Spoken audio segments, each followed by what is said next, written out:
Hey, what is up, everybody, and welcome back to the College Info Geek podcast, the internet's best resource for students looking to get ahead, but a terrible resource for becoming a world champion figure skater. Though ask me on my off hours. Fair. I've been busting out those quints all day long. Yep. Even though they are physically impossible. Is that short for Quintins? Is that Yes, that's a trick named after an ice skater named Quintin? Is there an ice skater named Quintin? I don't know. This is canon There now. probably is one. Quintin's an ice skater now. Someone. Yeah. Actually, a quint is... Well, you know what? Let's never say never, but there was an article saying a quint is almost impossible physically. So far. Due to physics. Yeah, we'll see. We'll break physics. Neil deGrasse Tyson thinks he's solved the problem. Okay. It's so simple in his mind. Well, he could probably do it. Well, you mean, you look at the guy. He's I got assume. the body of a figure skater. Yep.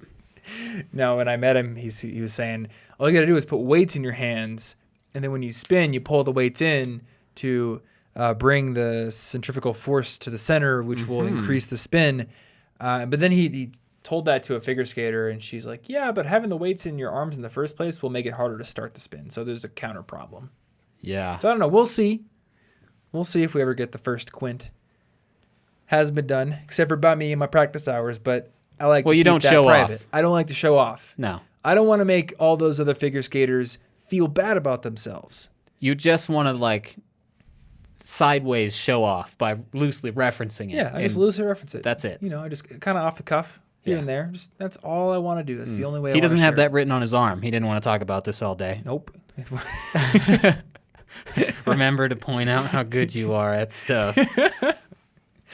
Anyway, my name is Thomas Frank, and I'm here as always with my good friend Martin. And I'm also here with my very emo-looking hair because I got a haircut literally right before this podcast and didn't have time to style it. And I was also wearing the deerstalker in the last episode. And I'm still wearing the business shirt because I want to go out and buy a waistcoat. I want to be wearing what you would wear under a waistcoat. That would make sense. So I'm just going to not change because I don't want to change twice. So yeah, you get me in sort of costume for 2 episodes. Ooh. Where's your sort of costume? Where's your dedication? Oh, I'm not dedicated. That's okay. I'm just not that into anything. We don't need dedication here. I just, productivity, What's that? Yeah. All right, so we got 5 questions today. And we're flipping the script this week because you have the 5 questions on your computer. Oh, I do. We're literally flipping the script over here. Exactly. It's on my side of the table now. I have sponsor information. I don't have that, so that will not become relevant to me until later. Yes. Until after the episode is done, and then it will be spliced into the middle. Yes. But until then, I have nothing, except for the fact that I know what 5 questions is in terms of a format. That's good. That's actually a pretty good start. And we haven't done one in, I think, 7 episodes. That's a long time. Which has been kind of a long time. Yeah, we usually have maybe 3 or 4 in between 5 questions. Yeah. So for those of you who are new to the podcast, every few weeks, maybe every 4, I would say, on average. Once a month and a half is the regular rate. Yeah, it's a good rate. We take 5 questions from you guys. We take them from Instagram. We take them from the Reddit. We take them from our Discord if I see them. We take them from Twitter. Yep. Take them from the ether if you're able to telepathically connect with us in that manner. And we answer them in a lightning round kind of fashion. So rather than the episode being about one specific topic, it is about 5. Oh, it's a grab bag. It is a grab bag. It's exciting. Oh, yes. And this is a loot box. It is. It's like a loot box, yeah. Except for you didn't have to pay for it. It's 99 cents, actually. All you had to do was hit download on your podcast app. And if you have the automatic downloads, then you don't have to do that. I'll set up the microtransactions later. There we go, yeah. That'll help. 2 gems per question. Now, gems are $5 bucks each. Gems are but it's only 2 gems. That's a good deal. We're going to make so much money. Anyway, if you want to get your 5 I guess you could send us 5 questions. If you want to get your 1 question on an episode of 5 questions or have it possibly inspire an entire episode, because that's happened many times. It has. You can DM me on Instagram. I'm Tom Frankly over there. Or DM Martin. You're Yo Martholomew. I am indeed. Because Martholomew is long for Martin. Yep. We are both on Twitter at those exact same handles. And I would say Twitter and Instagram are probably the best ways to send us questions. That's where I'm most likely to notice any sort of, college info geeky stuff. We see them more often. I don't know how great of a place Discord. So I think that Discord is a good place for people to discuss things. And if you want to get insight from other students, go to the Discord for sure. But questions are going to like disappear so fast. Yeah, right? and I've noticed that unlike with Slack, I'll log into Discord and I'll see that I've been mentioned, but if it's far enough up, sometimes I don't see it. It doesn't take you there. Yeah, and there's no like jump to where you were mentioned button. Yeah. So that's one kind of downside with Discord. But collegeinfogeek.com/Discord if you want to join that. And there's, I don't know, well over 1,000 other people there. It's good for like immediate discussion. It's probably better because what do you and I know? Yeah, We just look pretty on camera, I guess. Maybe that's dubious. You think I'm pretty? Also. Ooh, nice. Yeah, and there's lots of really smart people in the Discord. So you may even get better answers there. In a lot of cases, like if we're going to answer your stuff into 5 questions, we might not actually answer it for a few weeks. And if you need it now, you should probably just go to the Discord. Yeah. Now, if you want to get in the Discord, it's actually 3 gems plus 4 silver broached eggs. Oh, yeah. Now, you get those through a lottery machine that uses gems. Right? Yes. You get those from gems, and you're going to need to spin that by buying voucher points. Yeah, here's what I need is I need you to pay enough money that I can have enough money to sort of forget that I hate myself for creating this system. And that takes quite a lot. How many levels of abstraction and currencies can I invent before I no longer feel the horrible guilt? Yeah. Yeah. Anyway, what's our first question? Oh, okay, so we got this first question. It's basically, how can I keep focus? How can I get through it if I'm currently going through a breakup? Ooh. Some tough stuff to start off the episode. Yeah, that's a great segue from our joking banter in the intro. Well, that's the reason that I'm so sad that I have to make several, abstracted currency-based microtransaction system. You're going through a breakup? Yeah, it must be that. No. And you should probably clarify. No, it's not happening. You're not going through a breakup at this very moment. But if Ashley breaks up with me, I cannot guarantee I will not cope via a multiple abstracted currency microtransaction system. Well, I guess that's one way you could do it. So that's the first tip. Have you gone through a breakup before? Yeah. I don't know if I've ever asked you. Wait, actually, I know you have. Were you the dumpy or the dumper, or have you been both? I've had one that was more me breaking up with the other, but it was also kind of mutual. There wasn't like a disagreement. It was like, hey, I think we should do this. And they were like, yeah, you got a point. And then... so that was like a mutual thing. Yeah, it was like a mutual thing. Okay. And then there was one where I was broken up with. And, neither were that fun, but they did happen. So with the one that you were broken up with, I think that this is going to be the most relatable case for somebody who's having a tough time focusing because of it. Yeah. Were you heartbroken? Like to put it simply. I don't know if I would... I mean, yes, but maybe I was just being dramatic. We hadn't been together that long. Okay. But I definitely didn't feel good. I did feel pretty terrible. Yeah. It was the world is unjust sometimes. Yes, it is. What are you gonna do? But also high school relationships. But yeah, also it wasn't that long. It probably wasn't founded on much. What are you gonna do? Mm-hmm. Well, I guess the one thing I'll put up front is that I learned many a good lesson from being broken up with. So, clearly, it's not going to be much comfort to somebody going through it right now. But I think every breakup has its silver lining. Yeah. You learn to be a better person, or you learn the qualities of the person that you did like or didn't like, and that helps the next time around. But yeah, when I was 16, I was dumped, and it was pretty harsh, and I was depressed for like a full month. And that was awful. And I've also been the person doing the dumping. And that was my previous relationship, which was my longest before now. It was 1.5 years. And she was like pretty convinced we were going to get married and everything. And, eventually I came to the point where I was like, I know that can't happen, so we have to end it. So I've been on both sides of that table. And I'm not sure what you would say, but I think like the biggest thing that I had to learn to do was, number one, cut contact for a while. Oh, yeah. Because back when I was 16, like, she wanted to break up with me, but we've known each other since we were kids. So she was like, we can still be friends and talk. And for a while, I thought, yeah, I could do that. But, of course, it was my brain saying, yeah, because if I do that, then eventually she'll take me back. She'll realize that she made a huge mistake. And that never worked. So every time I'd see her, I would just put myself right back into the deepest part of the hole. Yeah. Which was terrible for work. Luckily, I worked in a bakery where all my work was manual labor, so I could kind of turn my brain off and just put cookies on sheets and put the sheets in the oven and just get done. But what do you do if you have schoolwork to do or if you have a mentally taxing job? Yeah, so being able to focus on the small stuff, like the bread thing, that's helpful, but it doesn't have to be that. It could be any small activity. You could exercise more.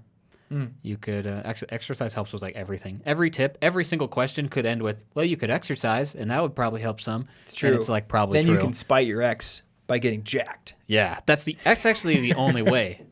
Yep. So cutting contact definitely makes sense. I am on good or decent terms with anybody that I've ever been with or almost been with. Yeah. But there does have to be like a little bit of a break in between. Like, sure, we could be friends later. Right. Give me a bit. Because our minds are so habit-based. Yeah. So we've got habits, we've got routines, we've got albums, we've got places, all of which are going to bring our brain right back to what it associates the person that we just broke up with or broke up with us. Yeah. So I've cut out like entire artists that I wouldn't listen to for a long time. Not because I could listen to them now probably. Yeah. But you just need a break. And if you've got a part of your routine, like right after class, you go get lunch with this person, you're going to want to replace these habits with something else so that you're not done with class. And now the only thing you can do is go, I guess I'm not getting lunch with them. Like you need a new activity. You got to replace it. You need something new. And I think that's important because we're so habit-based and you've got a lot of habits based on this person. Yeah. And they need to be replaced with other things because otherwise your brain's going to keep reminding you over and over all day long as you run into the right situations. Yeah, you reminded me there's a song, this is like super melodramatic 16-year-old stuff, but the song In Loving Memory by Alter Bridge, after she broke up with me, I couldn't listen to that song. It was just like, it make me just bust. Yeah, well, music is like super emotional sometimes. Yeah, I mean, I don't know if it's a song about him breaking up with somebody or somebody he knows dying, but the way I interpreted it was like, the person I was dating is now gone forever. This sad music is in the eye of the beholder. Yeah, and I can listen to it now, like no problem. Doesn't bring back any sadness because I've completely gotten through that relationship and we're friends now again. And it's kind of cool. Like I'm in the same situation where you are, where almost everyone I've dated, we're on good terms. Yeah. We don't necessarily I don't talk like all the time. having completely burned bridges just because I like... Yeah. I find it hard to hold grudges, so I'm always going to be friendly. Even if like they didn't like me, I'd be like, hey, I don't care. We're still cool. Yeah, and I think if you go into a relationship with the mindset that you and I have, where I want you to be better off even if you end up leaving me, everything I do is like from a position of wanting you to be a better person and, not an egocentric position. I think if both people in a relationship are using that, even if the relationship ends, like, how can you be mad at each other for the long term afterwards? Yeah. We're all just people. And like one of the people I was in a relationship with in high school, like I'm good friends with this person and Anna's good friends with this person.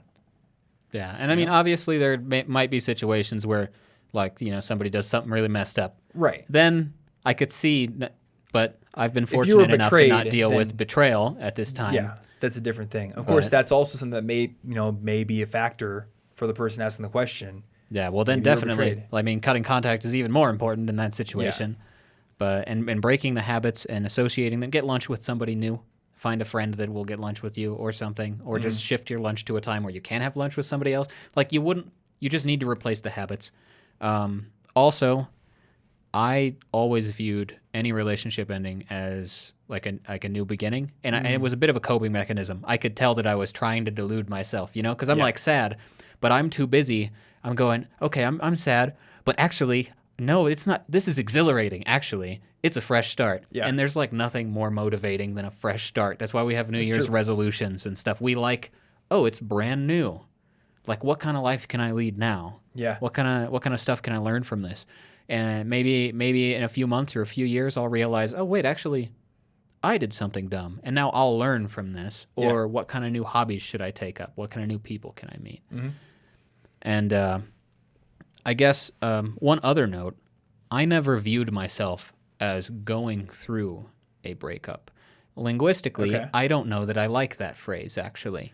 Because true, it's making the breakup a present tense thing. Yeah, you're saying you're stuck It's still happening to Yeah. me, but it's not. It's like over. You're dealing with the emotions, yes, but saying going through a breakup makes it like I'm still being broken up with in this very moment, and that is not likely the case. I probably was broken up with. Yeah. And the way we interpret the world around us is really, really, really important. It's like our existence is like 99% what we're seeing it as. Yeah. You know, like I don't know. It's how you interpret it. And when you interpret it as a present tense thing, it might be harder to accept it as a past event. It's like the there are no problems, there are only challenges way of thinking about the world. I'm not being broken up with. I have been broken up with, and now my challenge is to get through it or to get over it. Yeah. You know, to become emotionally okay with it and to move on. Yeah. And there's I mean, obviously, I'm going to focus on the linguistic things like that because I think that's important. It's not in the present, it's in the past. You can't move on from the present. Yeah. Because it's still happening. And as far as dealing with the suffering and taking it as a challenge, I believe that's mentioned by Viktor Frankl in Man's Search for Meaning. He was like a psychiatrist or some sort of psychologist, psychiatrist type person or a neurologist, something to do with your brain. And he was in one of the Nazi camps. As a prisoner? Yeah. And so he actually had the unique position of being able to study what kind of people make it through and what kind of people don't and how people cope. And one of the most important things was like, no matter what is taken away from you, your response to a challenge is always yours. Yeah. Always. No one can take that from you because trying to take that from you, they're giving you a new challenge to show that you can take calmly and with like a strong attitude. No one can take your ability to cope with struggle. That is like the bedrock freedom that we have. Yeah. Yeah, they can try, but they can't fully take it. You can always control how you choose to handle it and interpret it. You know, even if I'm being murdered right now, I could still be like, oh yeah, well, fine. I don't even care. Like, I still have that. They can't stop me from that. Yeah. From having a stupid attitude about it. Even if I'm about to die. Nothing can take that away. Yeah. If I was being murdered, I would want to react like that. Yeah, just I like, don't know if I'd be able to, but... Oh, good work. I mean, I don't know that I would react like that, but I have that freedom. Yeah, that's true. The one thing I wanted to say before we move on is you got to talk about it, too. And not to the person who broke up with you, but... No, they probably shouldn't be your rock right now. To a trusted friend or a parent or just somebody that you know you can talk to. And sometimes you don't know you can talk to people until you try. You know, I've had that. I've had like discussions where I've had to tell somebody something about my problem because of a pragmatic reason. And then they're like, well, what's going on? And I'm like, I don't know if you want to deal with my stuff right now. But they eventually end up being a good person to talk to. You can't just like let those feelings be bottled up. Obviously, you can't dwell on it forever, but you do have to talk about it at some point to somebody. Yeah, you should be able to increasingly sort of look back, accept it as a past event, and maybe appreciate it for what it was. Mm-hmm. Like all the habit switching and avoiding the music temporarily and cutting contact, like by no means should you interpret this as block out all memories of this event. Mm-hmm. It's just that while you're trying to build the rest of your life that's going to help you move on, you shouldn't be thinking about these things. But then do take the time to sort of try to occasionally look back or talk about it and be like, you know, actually, I think it's better off that this happened because of something. Like, that's really going to be cathartic if you can reach a point where you do feel that way. Mm-hmm. And I think another good thing to mention is that you shouldn't feel like you need to burn the memory of all of this time you spent together from your mind. Like, oh, it was wasted because it's over. I view every relationship I've had, whether I was the one dumped and I was heartbroken or I had to end it, I view it as a good chapter of my life. Yeah. Like, my life is a sequence of chapters, and different things have happened. Different people have been in and out the revolving door. But for the most part, I don't regret having experienced any of it. No, that time wasn't wasted. It was experienced, which is what we do with all time. Yeah. Yeah, I mean, maybe if you were in an abusive relationship or something, even with that, you probably learned something, hopefully. But if it was a good relationship and it ended, the fact that it ended creates negative emotions, but it doesn't mean that that entire relationship is now invalid and shouldn't be part of your memory. Yeah, although definitely like as far as like an abusive relation, anything terrible like that, you should also probably like talk to somebody qualified to help you deal with that, because I'm not qualified to speak on that. Yeah, but, me neither. But that's an extra layer of help. You're probably going to want to talk to somebody who can like empathize and take that situation seriously. Mm-hmm. Yeah, again, talk about your feelings. Find somebody you can trust. All right, question 2. Question 2 is, oh, hey there. I'm currently applying. They said hi. I don't know why I decided that's what they said. I'm currently applying to graduate school. One of my research advisors has agreed to be a recommender for me, but they asked me to write the letter. I've written my own for other smaller things, but I don't feel comfortable writing it for something as big as graduate school, and I have no idea how to write it, but I'm hesitant to outright say no. What should I do? Yeah, and this is something that I hadn't heard of before. Yeah. But it kind of makes sense when I think about it. Because if you're asking a professor to write you a giant letter of recommendation for something huge, that's a lot of work for them. It is a lot of work. So maybe they're asking you to do it because they want you to sort of get onto paper the qualities that you're hoping they will talk about. And I doubt any professor who takes their work seriously, who has pride in the recommendations they make, is going to take what you write and just stamp their name on it and send it off sight unseen. Yeah, I would hope not, because that feels a little ethically dubious. Yeah. They're probably going to take it and they're going to say, okay, I'm going to change this and this. And I understand what they're trying to have me say. Now let me put it in my own words because I have my own perceptions of this person. But a blank page, that's tough. I've had people, business colleagues, message me on Facebook saying, hey, can you write me a 2 to 3 sentence testimonial for this product I'm building? And I'm like, okay. I don't know where to start. It is cool. It's pretty good, I guess. It's aight. That's it. Thomas Frank. It's aight. Thomas Frank, yeah. That's work. So a whole letter of recommendation, that's even more work. And you might get the odd professor who will do it, but I don't think you should necessarily be surprised when somebody asks you to draft it for them. Yeah, at the very least, I could see giving them like a list of here's what they're looking for, and I probably would honestly include that like in the original thing. If I was going to ask, if I was like, hey, would you be down to write this? If so, I've attached something. Maybe you don't have to see it up front. You don't need to see what they care about, but I did attach something that has like a list of maybe what they're looking for, some things, if you're interested. And if you're not, just don't even open it.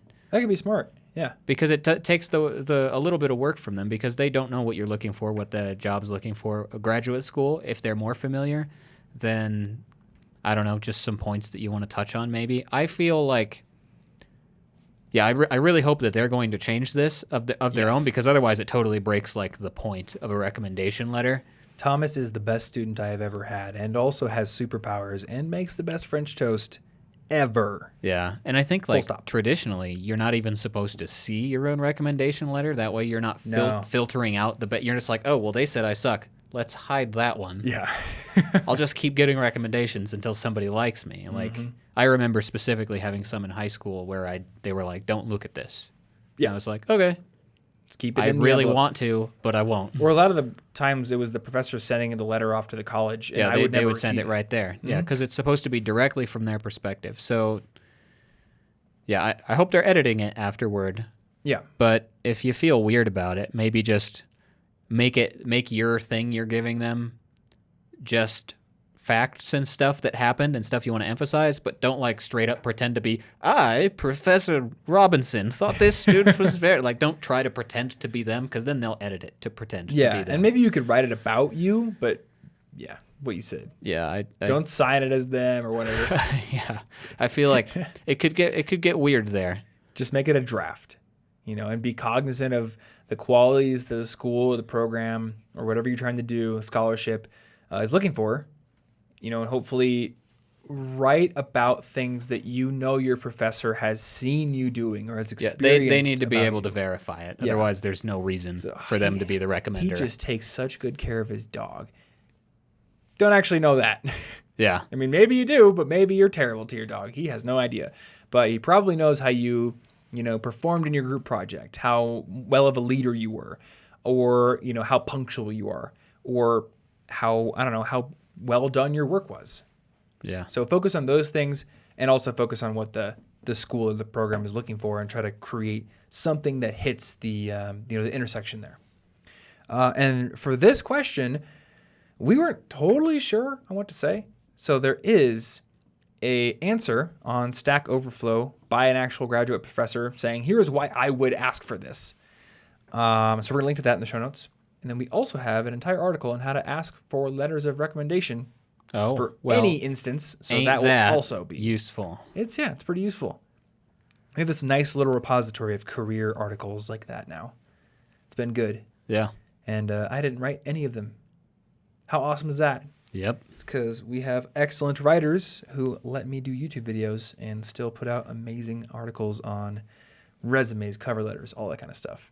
But yes, we now have one on how to ask for letter recommendation. This week's episode of our show is brought to you, like basically every episode now is, by our friends over at Brilliant, who make an excellent learning platform for anybody interested in learning math, science, or computer science much more effectively, but also for anybody who wants to become a more capable learner and problem solver in general. Brilliant has an expansive course library of courses on probability, on algebra, math for quantitative trading and finance. They've got science courses on things like classical mechanics and gravitational physics, and computer science courses on topics like computer memory and algorithm design. So if you're interested in any of those kinds of courses, you're going to want to dig into what Brilliant has to offer, because they take an incredibly active approach to building their educational material. So instead of sitting in a classroom just being passively talked to and having things thrown at you so you can copy them down in your notebook, you're going to be immediately thrown into challenging problems that really tax your working memory, that really tax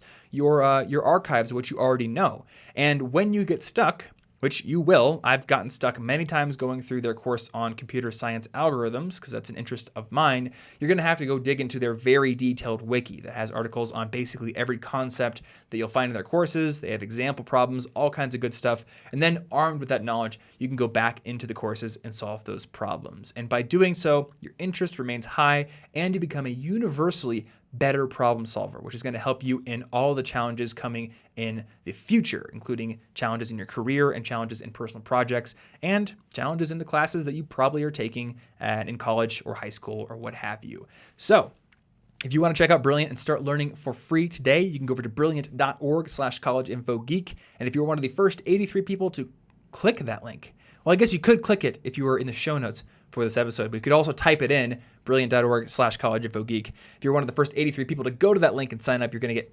20% off of their annual premium subscription. So big thanks to Brilliant for sponsoring this episode. Once again, that URL is brilliant.org/college-info-geek. And this episode is also sponsored by our good friends over at Hover, which is the best place on the internet to get your hands on a domain name. And as we've talked about many times on this show, a domain name is a very integral part of your personal brand, which you should be working to establish, because your knowledge and your skills and your passions, those are just the foundation. Those define what you can do, but you also have to communicate what you can do to potential employers, to people that you may want to work with on projects as equals, or maybe even to people that you want to hire in the future if you're in a position like we are, where we're building an audience and we're building a company. A personal website and an established online presence is where that starts. And of course, you need a domain name. And as I said, Hover is the best place on the internet to get domain names, not least of which because they have over 400 different domain name extensions to choose from, including the classics like .com and .me, and also some fun ones like .limo and .ninja. And like I talked about last time I did an ad for Hover, I do have thomasfrank.ninja, which I will be doing some pretty cool stuff with. In fact, I have my second ninja competition coming up, nice. I think in 2 weeks. So I'm going to have somebody film that, and I'm going to make sure that thomasfrank.ninja at least goes to that video instead of just my Instagram. I'm going to start building out a website for it as well. I think Ninja Warrior applications are due in a few months, so there's going to be some cool stuff coming to that URL. But if you want to get your own and you go to Hover, you're going to find that they also have an incredibly unintrusive and easy process for buying a domain. With many other registrars I've worked with in the past, there's all these pop-ups and upsells and annoying things. You're not going to experience any of those with Hover. You can literally buy a domain if you have an account in less than 30 seconds. When I bought the thomasfrank.ninja one, I actually timed it. It was less than 30 seconds. Super easy. Also, once you have your domain, they have some cool features such as their Connect tool, which allows you to connect your domain easily to website builders like Squarespace or online store builders like Shopify. And you can also create a professional email address for yourself. So for instance, I've got thomas@collegeinfogeek.com. It just lends a little bit more professional credence to my personal brand, and that's something you can easily do once you have your domain as well.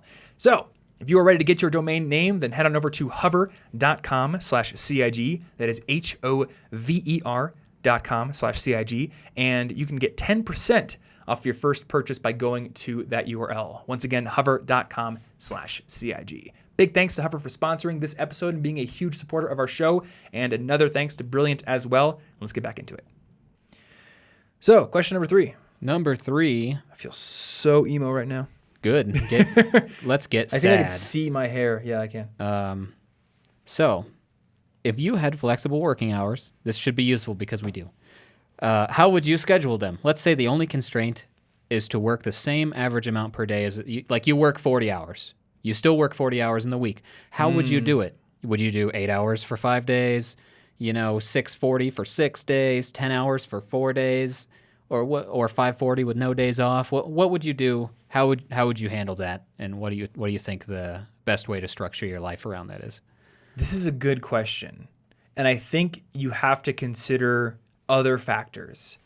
So when I did my internship at the financial company during my summer after my sophomore year, I did 4 10-hour days. So that way I had Friday, Saturday, Sunday completely off. And I wanted that 3-day weekend. And that kind of changes the dynamic of the week. Because a 5-day work week makes it feel like most of your days are work days and then you get 2 days off, and that feels like very little. 4 days on, 3 days off really reframes things. And it's up to you to decide. I mean, if you can do this, it's up to you to decide if 10 hours a day for 4 days is tolerable enough to get those 3 days. Like, is the 3 days worth it to go through 10-hour days, 4 days in a row? Maybe it isn't. Because for me, that was getting up at 5 a.m., getting to work at 6, and then leaving at 5:30, I think, because my lunch break. And will you even work that well? Like, if it's something you really want to do a good job at, will you even be able to focus that well? I worked fine for 10 hours. Like, I mean, as fine as I could for a job that I could not stand. Yeah, it totally depends on what the job is and how much it requires of your creative focus. Mm-hmm. There's a gym at that job, so every day I could just go down to the gym, and so I wasn't compromising my health. They were not super strict about me being at my desk for those entire 10 hours. So if I wanted to go take a walk, it was like, ostensibly I'm there for 40 hours a week over the course of 4 days, and I'm getting my work done, so that's satisfactory. If I had to work 40 hours a week and it was like, you got to put in 40, now I'm not sure if I would do it. The other consideration there is 4 days versus 5 days meant that I was only commuting 4 days a week. Yeah. So I was saving myself probably an hour in the car or on the bus every single time, or once per week. That's significant. That was a big thing with Anna's job, is it took her about 30 minutes to get to work in the morning and usually 50 to get home every day. So that's an hour and 20 minutes every single day in the car. Just basically wasted time. I mean, you can listen to an audiobook or something, but it's very limited. She couldn't do what she wanted to be doing. So we talked about maybe having her go part-time, because I'm like, you're spending 80 minutes times 5, so 400 minutes per week just going back and forth in your car. Huge waste of time. I don't have to do that. So I suppose these days I am more okay with working more days of the week, but working fewer hours, so that every day I can have time to do something I want to do, whether it be go to the rock climbing gym or the ninja gym, or work on music, or go see somebody. I don't have to go through 4 days of hell to get my 3 days. I'm more okay with the balance that I have now. Yeah. And I would say that's probably more where I am at this point. I really like having, I try to get most stuff done during the weekdays, because I do like having a weekend to spend time with Ashley to do personal stuff. But I wouldn't want to work, I don't think I'd want to work 10 hours for 4 days unless I really pared down on what I needed to do, because I'm focused on building certain habits that are going to help me get projects I want done, the exercise I need to do, and it's good you had a gym there, and reading and all these things. And habits are built based on like repetition. Mm-hmm. So if I can't do them for 4 days, it's going to be, I'm not really going to have a good time building habits if I can only do them 3 days of the week. Right. And if my habits are small, like it's a little, I'm going to read 20 minutes a day, and I can only get myself to do it 3 days of the week, that's no good. And if I can't exercise well, if I could though, if I had to work 10 hours for 4 days, I would break it up. And that's what I do now still. Yeah. I don't want to work 8 hours at once. I don't want to work 10 hours at once. That is a terrible waste of my brain. I will mentally die. Mm-hmm. I would break it up to have like 4 2.5-hour shifts. Okay. Between which you have breaks to do other habits or to eat or to go outside or something. I would do that. Or if it's 8 hours a day for 5 days, I'd do, like 2 4-hours or 3 2-hour 40-minute breaks. I think that's the right one. Whatever if it's not. But I would break it up because then you still have some of the freedom. You get some of the point of a flexible schedule. Yeah. But you're still getting your work done. You still get weekends. Mm-hmm. And you know what? I don't even know if people need to work 40 hours a week. Yeah, if you're completely doing your own thing, I don't know that 40 hours is a reasonable... I don't think it's necessary. Yeah. I have a goal. And that goal is to get down to 5 hours a day of work 5 days a week. Maybe even 4. It seems crazy to only work 20 hours a week, but that is a goal of mine because athletics are important to me and music is important to me and spending time with friends and family is important to me. And I know that a lot of my work time is spent looking at analytics or doing things that I could have easily made a process for. Yeah, answering emails. Like looking at way too many drafts of a video when I could just trust the editor and maybe it's not perfect, but it's good. So I want to get to that point where it's like I've trained people, I've built the systems, I've built the documentation, and I now have 5 hours a day. And when I start that 5 hours, I go hard and I do exactly what needs to be done and I'm done. So maybe it's 9 to 2. Yeah. It's like, cool. All right. I'm going to go work out now. Yeah. Because a lot of people they're not working full intensity for 8 hours. No, they're kind of just running out the clock. Like most of the important work is like probably done near the end of the day when you're like, I better get this in. And not in my case. Like when I had the office job, I would come in. Most of my important work was done in the morning. Oh, okay. And then you just kind of waited. I would get there at 6 a.m. and nobody else would get there till 7:30 or 8. So I would just crush it for 2 hours in the morning. I did love time when I was alone. That is so good for getting good work done. Mm-hmm. And I'd do okay in the late morning, and then I would go to lunch, come back, kind of just derp around for the afternoon until I was able to go to the gym, and then I'd come back from the gym and have maybe an hour left, and I would just sort of run down the clock.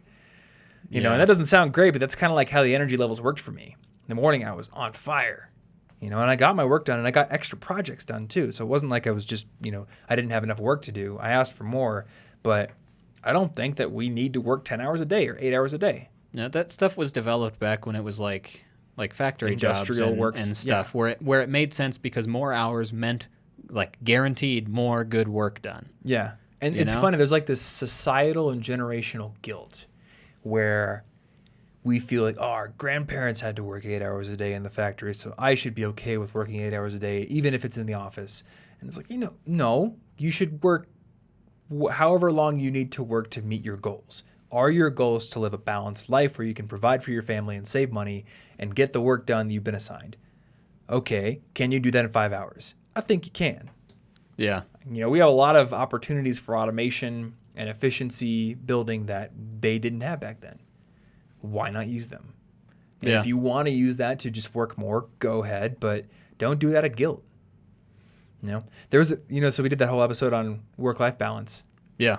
I talked about how, there was like this sort of societal guilt for doing housework and laundry.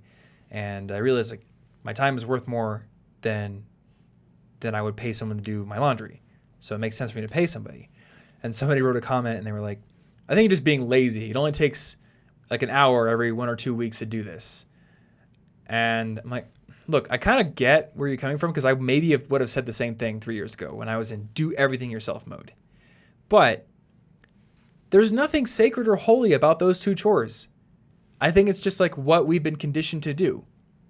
You know, I don't go around guilting. Nobody goes around guilting people for not roasting their own bones to make stock. Yeah, you ever buy food from the store? You went to the store and you something? bought chicken broth. You didn't roast your own bones. That's pretty lazy. You only got to do that every couple of weeks. Yeah, we do it with tons of stuff. Yeah, so all these efficiency improvements happen, and we latch onto them. But there are certain things where we're like, no, you're supposed to do that yourself. And I don't really know what causes that divide. I don't know what causes that mental divide that makes some things seem okay and some things seem not okay. But it's nothing logical. Yeah. But yeah, the 40 hours, if you don't need it, then it may not be necessary. If you do need it, I like having weekends. Mm-hmm. If I wanted to work fewer than 8 hours a day, though, I would work like Sunday through Friday. There's got to be one day. There has to be at least a day where I don't make myself work. Mm-hmm. I can choose to, but there's got to be one where it's my choice. Yep. All right, number 4? Number 4 is my screen is asleep. That is not a question. Oh, is my screen asleep? That is a question. The answer is yes. I can't tell. Your screen is not facing now it's not. Here we go. Oh, yeah. So I couldn't find the original thing. The original thing for this was deleted. However, someone mentioned being discouraged at how good you in particular seem to be at so many things, particularly since you said you see yourself as the kind of person who does things only 80% and moves on. Question. And the last thing that I want to do here in the podcast or with your videos is to be discouraging to anyone. Yeah. So how is being good at all those things achievable, and how is the answer not Tom's just better than you at stuff? Yeah. I mean, the one thing I got to put out there first and foremost is anybody who is a public figure and successful at doing so has an additional skill that they probably aren't broadcasting. It's like a meta skill, and that is they are skilled at looking good as a public like presentation figure. Yeah. So like if I go to the rock climbing gym, maybe I can climb a 5'10 plus, and that I feel pretty darn good about that. But there are people there who can climb stuff that it will take me years to do. It's going to take me a long time. I am just starting my journey there. You know? It looks cool on Instagram, but it's really a lot more approachable than it seems if you care about it. The other thing is, it's how do you manage your time, and how are you able to manage your time? And we talk about this a lot, how there's like a seed planted, and for a long time it has to grow its root network, and then finally it sprouts forth. And nobody gets to see the years spent underground growing that root network. Nobody got to see every famous musician's first 10 years practicing or playing gigs in no-name bars, just eking out a living until finally they get their big break. That wouldn't have come without all that time investment. Well, for me, let's take that internship, for example. I did 4 10s, and almost all my time during that summer that wasn't spent working, and a lot of that time at work was spent building College Info Geek. Honestly, it wasn't a very health optimized time in my life. I was drinking energy drinks every day, like multiple, probably 3. And I would come home, and I'd get home at 6:30 from the internship, and a lot of days I would just work on the blog until 1 a.m. and sleep 4 hours. Yeah, and obviously we would never recommend that. I don't recommend it. So if you hear us recommending good sleep patterns, and then you assume that we do them all the time, that's not always true. That's the thing about the entrepreneurship thing. Like, I'm never going to recommend that you sacrifice your health or you sacrifice your relationships for entrepreneurship. If you want to do it, and if you want to do it bad enough, you're the kind of person who is going to ignore me and probably ignore your own mind's calls for sanity when it comes to your schedule, and you're going to do it anyway. Yeah. I guarantee you there's people who listen to our podcast who are doing that. They're just like, you know what? I know Tom says sleep 7 hours a night, but I don't care. I'm sleeping 5, and I'm building my business. And in 5 years, maybe they're a millionaire. Yeah, I can't say that I've never pulled an all-nighter to do an ambitious thing. Yeah. It happens. I mean, I think you've done... I've done a couple. Not all-nighters, but you've been staying up coding. Oh, I do that. More than you should, like recently. Yeah. So there was all this time invested where I was not a visible presence on the internet at all. Nobody knew that I could... Well, I couldn't figure skate, and I couldn't rock climb back then. I was in decent shape, but I was mainly investing time into my blog. And now we've built a business where sometimes we can take some time to go learn something. Yeah. So there's like an investment of time. So we got a lot of When there's we more were flexible invisible, time now. and now we're more flexible. So I could go take figure skating lessons in the morning. So, there's some amount of privilege there. And some of that is like luck, and some of that is societal. And, there's really not much I can say about that. Like, there's inherent unfairness in the world in that regard. But some of it is just like the fact that I kind of went through that path already, like that chapter of my life already. And a lot of people, I think, looking at Instagram and stuff like that, they're in that chapter. Yeah. Like, you're in grad school right now. Okay, your life is grad school. So you don't have time to go get good at sports or get good at music because you're spending every single waking moment doing your research and writing your dissertation. Embrace that. Yeah, we graduated years ago. Yeah, absolutely. So it's just not the same time. So just understand, number one, don't compare yourself to somebody else. Compare yourself to your yesterday. That's how I do it. Like, I look at other people for inspiration, but when I'm making comparisons, I'm asking myself, how good was I yesterday, and am I better now? Yeah. And even that can be dangerous because, you went through this whole period of life where you had your injury and you were looking at I'm worse than yesterday. Your 3 years ago self's idealized version of you and being like, well, I'm not even close. I'm further away now. Yeah. It's like, yeah, but you went through something that 3 years ago self didn't have to go through. So it's not nor worth did they comparing predict. yourself to that person anymore. Yeah. Now it's worth setting a new baseline. Yeah. And also, like, first of all, we do have an episode on how to be good at everything, episode 210. We do. Rapid skill learning. But like most of your skills, and most of my skills, really, all the skills are built up like kind of by themselves. Like, there's a point where you were just ice skating all the time, and now you probably still ice skate to some degree, but then you were mountain biking all the time. Now you're rock climbing all the time, and like each one has a part where it is the dominant thing. Yeah. It seems. And also we build up these systems with these habits that get us like I have a system that's slowly helping my language grow while it's not my main focus. Yep. But it's basically a combination of you've got habits and systems that will slowly guarantee growth, but then every once in a while, like you become obsessed with the one thing, and that is where like really big, fast growth happens, is when I can't stop thinking about the project. And we've had enough time out of school and flexible time due to entrepreneurship and whatnot to have a lot of time to give to obsessions. Yeah, that's the other thing. Like, I don't know who posted that. It was a Reddit username, but I get the feeling it was somebody who is possibly 8 years younger than me or more. What? You know how good at everything I was when I was 18 years old? Not. Yeah. I had good grades from high school, and I guess I could skateboard. I was not a very good football player. Didn't do very well in that. Very mediocre wrestler. I could play DDR. Wasn't really good at a whole lot of things. So there's like 10 years of development between then and now. Yeah. Yeah, when you take many different hobbies. If you take the stuff like the system building, the productivity, the time management, the self-care that will help you do it, and then you apply it to years, it adds up eventually. We've just already had years. Mm-hmm. But I do want to emphasize something you already mentioned. Rapid skill learning is in itself a skill. It is a process that you can do better than you probably are doing now. If you use deliberate practice, and if you really hone in on what you want to learn, you break down the many skills involved in that, you go do the learning, and then you do deliberate practice.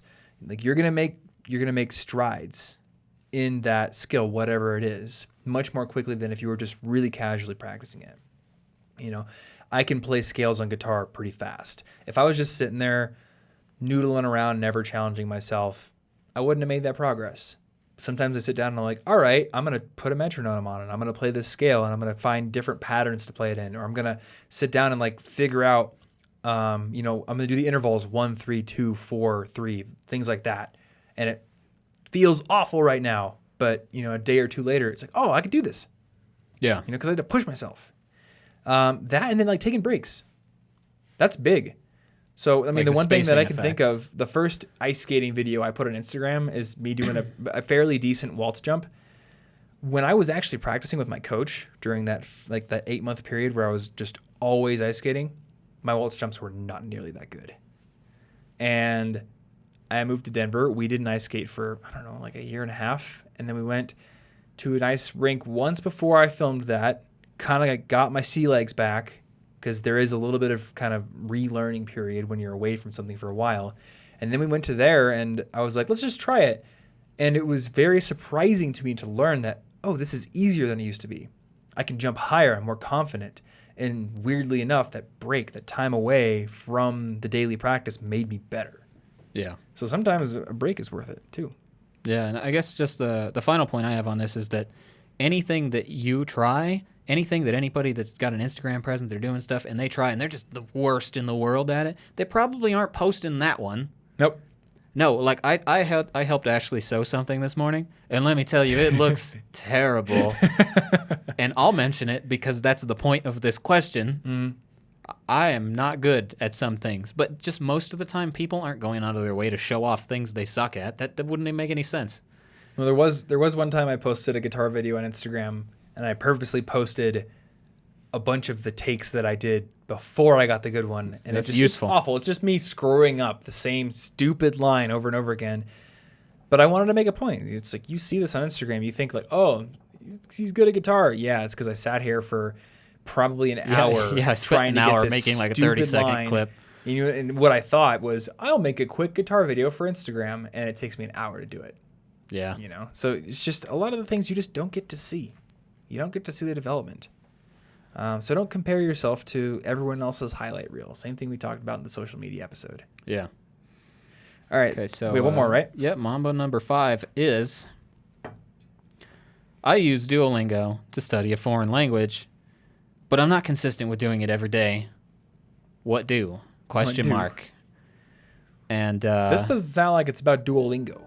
Now it sounds like it's a habit building thing in general. Mm-hmm. It just happens to be language learning at this point. And my answer to this, because it was a tweet to me about language, and I really like doing short-term challenges for motivation and growth. Like a 30-day challenge kind of thing? Yeah, and right now I have a notebook written out with and I'm dividing the month in half. So period 2 of October, 16 through 31, I'm doing these things, and I'll write out what my goals are. And right now they're all daily, but they don't have to be. But it's just a little system that'll make you do it daily that you keep track of. Yeah. Through Habitica, through a notebook like I'm doing at the moment, through Momentum, through any of the other ones that I don't remember. Yeah, plenty of apps. But that will not work forever because it's not motivating to make slow, minor maintenance and progress. Yeah. Every once in a while, I think you've got to really push it. I've got a pretty extensive daily, maybe it's 20 minutes, maybe it's a half hour where I'm doing several things in Japanese, and then a little bit of tiny maintenance for Spanish and French. But back in June, I took 2 weeks where Monday through Friday, every single day, I had a half-hour lesson with a personal tutor on italki. I watched an episode of Pokemon or something just for some listening practice in French. And I did 20 minutes of Duolingo. That was a really motivating 2 weeks, but I can't do it all the time. Mm-hmm. It's not going to happen. So the little stuff keeps me making slow progress and keeps me from falling back, so I keep track of it. But every once in a while, you got to push yourself. Yeah. Yeah, I think that's true. I think you also need to make it easy to do. So the activation energy 20-second rule, we've talked about that. Yeah. Where if it's a guitar, have the guitar out in the living room on a guitar stand, easy to pick it up, easy to play. If it's Duolingo, maybe make it your homepage or have a bookmark, and it's just super easy to get into it. Carve out time. Make it painful to not do. Maybe you're using BeMinder or something like that, or maybe you have an accountability partner. But I think the thing you said about having those periods of intense effort so you can really make progress that you can see, those are important. Because when I think, what is the thing that makes me so motivated to go to the rock climbing gym? Other than the fact that I find it fun. I think if I was climbing the same routes every single day, it would get boring. But most of the times that I go, I'm able to do something that I haven't done before. Sometimes I go and I can't, I'm trying a route and I'm hammering away at it and I just can't get it. But maybe I get one move further. And then I can feel the next time I come here, I'm probably going to be able to do this. My brain just hasn't internalized the technique yet, and now my forearms are totally pumped, and I can't do another attempt. But I know next time I come in, I'm going to do it. Yeah. That is what gets me to go every single time. Just knowing that I'm going to achieve something new. Yeah. So find a way to, create some milestones for yourself. Yeah, and I would definitely try to find a certain time of day. When I wake up in the morning, I definitely post my photo to Instagram and then do my language practice before anything else. And once you do that kind of stuff long enough, it's kind of hard not to. It would feel strange not to do it. So, is that before you eat and make tea and everything? I eat first because then I post the photo and do the language practice so that I can my body wakes up, starts to digest the food. Then I do a small amount of exercise, because otherwise if I try to exercise first thing, I'm like not awake enough to do it safely. Yeah. So I give myself a little bit of time. Yeah, you got to wake up. What are the 3 elements? It's like, well, food's not one of them, but it's like movement, light, and water. Yeah, because you need to raise your core temperature to where you're functioning well. And so I use the other 2 habits that I'm trying to build as a buffer to wake me up so that I can exercise. You know what's interesting? I really don't drink coffee in the morning anymore. Yeah? Yeah. I mean, I drink it every day, but there's never a point in the morning where my body's like, okay, you need your coffee. That's cool. I wake up, I do my morning routine, and I make my smoothie. And then coffee will maybe come at noon sometimes. I'll just be getting into work, and I'm like, what would be great? A cup of coffee. And then I go make it. But it's interesting that that's just not part of my morning routine anymore. That's cool. And somebody, this could be bro science, somebody had mentioned they told me that coffee in the morning is not a good idea anyway, because then if you're going to eat breakfast and have coffee, your body's relying on the caffeine instead of the energy from the food. I want to do some more research into that. I've never heard of that.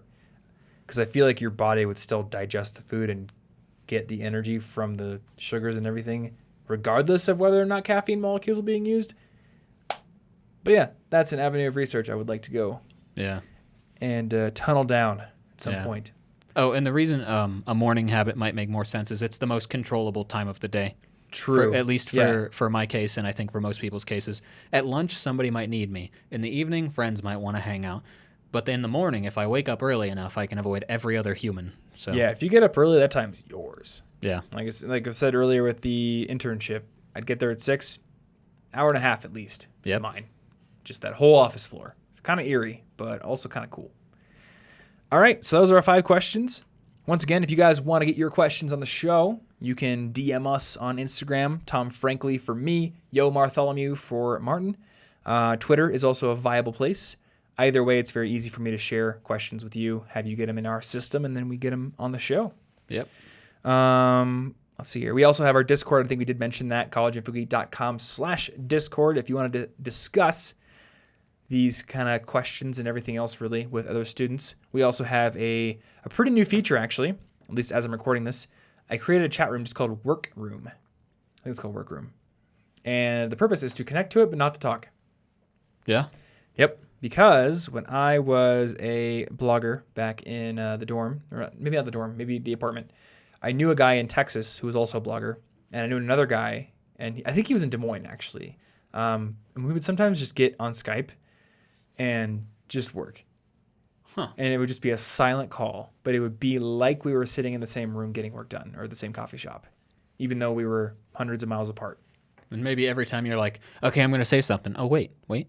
They're not saying stuff. They're working. He's working. I better work too. I should just work. Yeah.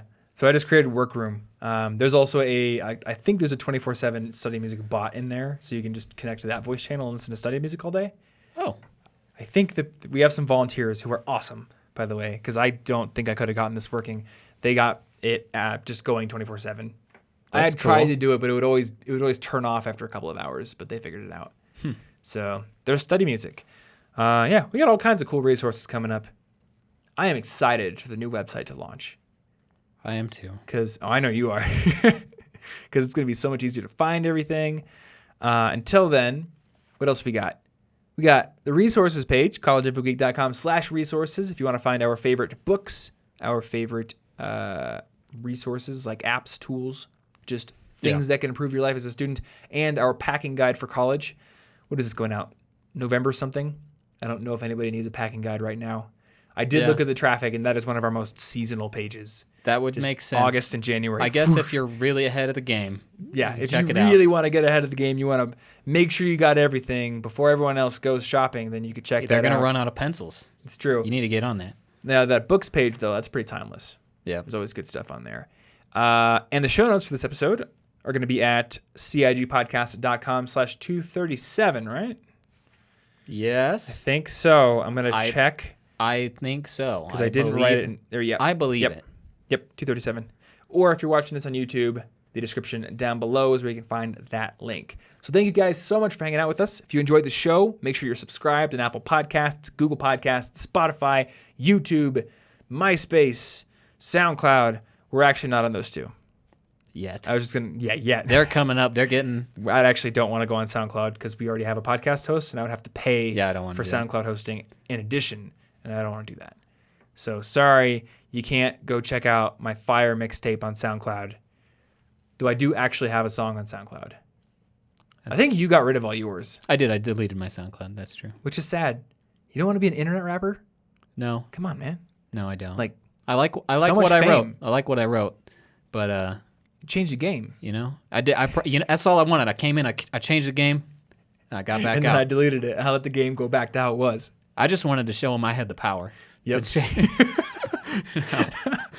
That's definitely what happened. Exactly. Yeah. Anyway, if you are subscribed, you could also share the show with a friend if you enjoy it and give us a rating and review on Apple Podcasts. Both of those things are highly appreciated, but also appreciated is just the fact that you are sticking around, hanging out with us throughout these episodes. So thank you for that. Thank you for listening, and we will see you in next week's episode. Stay cute.